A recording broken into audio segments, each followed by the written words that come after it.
Hi everyone, welcome to the channel. Here we are being asked to identify this chord. We've got a whole bunch of notes here, so let me play what's written first. From low to high, here's what we have.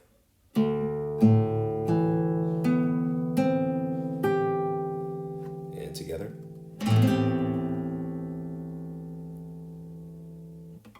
Okay, so it's kind of a pretty chord, but a little hard to figure it out. From low to high, the notes written are D, A, E. In the middle here, we have a B, and then right next to it a C, and then on top, we have a G. So we have 6 different notes in this chord. How the heck are we going to label it? What you do is you stack the notes into ascending thirds the best way you can, okay? And so if you labeled it as some kind of D chord, it would be a D, F, A thing. We don't have an F in the chord, so that's probably not the best choice. If we labeled it as some kind of G chord, it would be a GBD thing. We have GBD here, but beyond the D, a third above D would be an F, and we don't have an F. So let's see if we can get all of the notes into ascending thirds. The best way to do it is to label this as some kind of A chord, and here's why.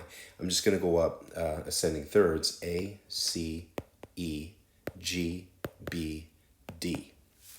And actually, we have all the notes here, okay? So probably the best choice is to label this as some kind of A chord. Now, the triad, A, C, E, this ends up being an A minor chord. So this is an A minor chord. And then we've got all this extra stuff on top. We end up having a G major chord on top, which is a little funny, but the G can function as the 7th of the chord. The B is a 2nd or a 9th above the root of the chord, so this is going to be some kind of 9 chord. And then the D is an 11th or a 4th above the root. So this ends up being an A minor 11 chord. And that's your answer. So I know that's a little crazy because when you get all of these notes, you can start to label it in a number of different ways. But I think in this particular instance, the best choice is to label this as an A minor 11 chord. And because we have a D in the bass, we don't have it in root position, but that's okay. Hope that all makes sense. Feel free to leave me a comment, and I'll see you next time.